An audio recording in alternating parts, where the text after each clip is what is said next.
तो hey guys, स्वागत है आपका अपने YouTube चैनल अनुराग आसाटी क्लास में। दोस्तों आज की वीडियो में हम बात करने वाले हैं कक्षा 12वीं के हिंदी के ब्लूप्रिंट के बारे में। ओके दोस्तों, तो जैसा कि आपको पता है माध्यमिक शिक्षा मंडल ने ब्लूप्रिंट जारी कर दिया है, तो हिंदी की अपन बात करने वाले हैं। तो हिंदी का कक्षा 12वीं का पेपर आपको पता है 80 नंबर का रहने वाला है, पूर्णांक 3 घंटे का आपका रहेगा।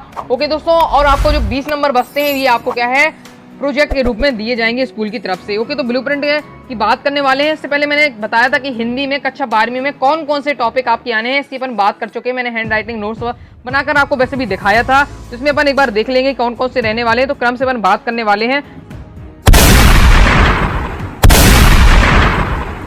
साथ ही अपन रिड्यूस सिलेबस भी देखने वाले हैं। ओके, तो देखिए आपका भाग 2 में आरोह भाग 2 आपकी चलती है, जो काव्य खंड में आपका क्या है पद्य साहित्य का इतिहास आने वाला है, कवि परिचय रहने वाला है। ओके, कवि परिचय आपका कितने नंबर का रहने वाला, तो ये आपका कवि परिचय मैं बता दूं 3 नंबर का आएगा। अभी से आप रटना चालू कर दियो, मैंने बताया एक वीडियो बनाई थी ओके कुछ दिन पहले, तो लिंक डिस्क्रिप्शन में दे दूंगा, देख लीजिए कौन कौन से महत्वपूर्ण है, कौन कौन से तैयार करने हैं। अभी से रट लीजिए क्योंकि आपको उनका फिक्स ही रहता है। 3 नंबर आप क्या है पक्का कर सकते हैं। तो कवि परिचय रहना है, आपको पता है आपको कोई भी क्या है भावार्थ आपसे पूछा जाएगा, कोई भी आपको 4 पंक्ति दी जाएंगी कविता की, उसका आपको संदर्भ प्रसंग भावार्थ और काव्य सौंदर्य बताना, जो आपका 4 नंबर इसमें आप पक्के कर सकते हैं। इसलिए कहता है कि हर टॉपिक जो भी आप पढ़ रहे हैं कविता, उसका क्या है आपको भाव पता चलना चाहिए और कवि का आपका नाम जरूर पता रहना चाहिए। ओके दोस्तों, और आपके कैसे क्वेश्चन आंसर बनने वाले हैं आपको पता है। काव्य बोध में देख लेते हैं, तो काव्य बोध में देखिए आपका काव्य के भेद रहने वाले हैं। ओके दोस्तों, प्रबंध काव्य, मुक्तक काव्य, रस रहने वाला, रस को आपको तैयार करने लिखने एक जरूर आएगा कि रस की कौन सी परिभाषा उदाहरण बताइए। अलंकार में, अब अलंकार में भी दोस्तों कौन कौन से हैं वही भी माध्यमिक शिक्षा मंडल ने आपको बता दिया है। ओके, संदेह अलंकार, सांग रूपक अलंकार, भ्रांतिमान अलंकार, विरोधाभास अलंकार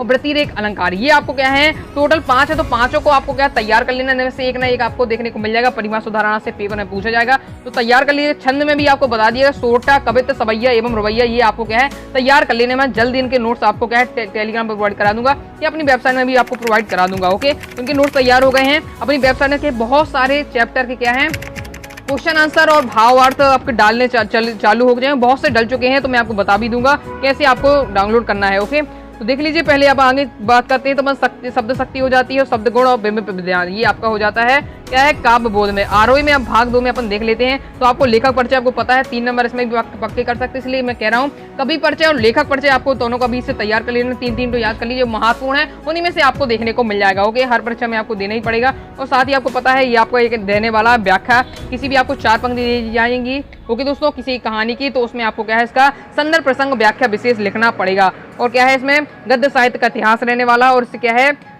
ये आपके विषय वस्तु से क्या है आपके आधारित प्रश्न रहेंगे, मतलब क्वेश्चन आंसर आपके रहने वाले हैं भाग 2 से गद्य खंड से। अब भाषा बोध में आपके कौन कौन से वही इसमें बताया गया है कि शब्द में आपको क्या से क्षेत्रीय तकनीकी और निपात शब्द कर लेना है, ये आपको तैयार करना है, मतलब परिभाषा इसकी पूछी जाती है और वस्तु मोस्टली आते हैं। ओके, शब्द योग में दिया है, वाक्य परिचय भी बताया गया, क्रम से इसमें बताया गया, वाक्य का शुद्धिकरण आते हैं। वैसे में मुझे ज्यादा बताने की जरूरत नहीं है क्योंकि आपने ये कक्षा 11वीं में अच्छे तरीके से यही पूरा रहा है। ओके दोस्तों, नेक्स्ट है आपका मुहावरे और लोकोक्तियां, राजभाषा, राष्ट्रभाषा, भाव पल्लवन, संजीवण, पूरा 11वीं रहा, इसलिए मैं आपसे कहता हूं कि अभी से तैयार कर लीजिए, तो आपको 12वीं परेशान नहीं होगा। अगर आपने पहले समझ लिया होगा 11वीं में तो आपको भी दिक्कत नहीं जाएगी ज्यादा।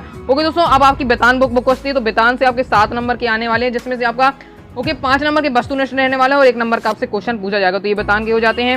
ओके, और व्यक्ति माध्यम से भी दोस्तों आपको कमजोर नहीं समझना है क्योंकि ये भी आपके 7 नंबर से आने और 5 नंबर के से वस्तुनिष्ठ रहेंगे और आपको 1 नंबर आपका 2 नंबर का एक क्वेश्चन आपसे पूछा जाएगा। पठित गद्य बोध रहने वाला है। ओके दोस्तों, पत्र लेखन रहने वाला है, औपचारिक अनौपचारिक रहता है और निबंध रूपरेखा सहित आपको सवाल रहने वाला है 4 नंबर का।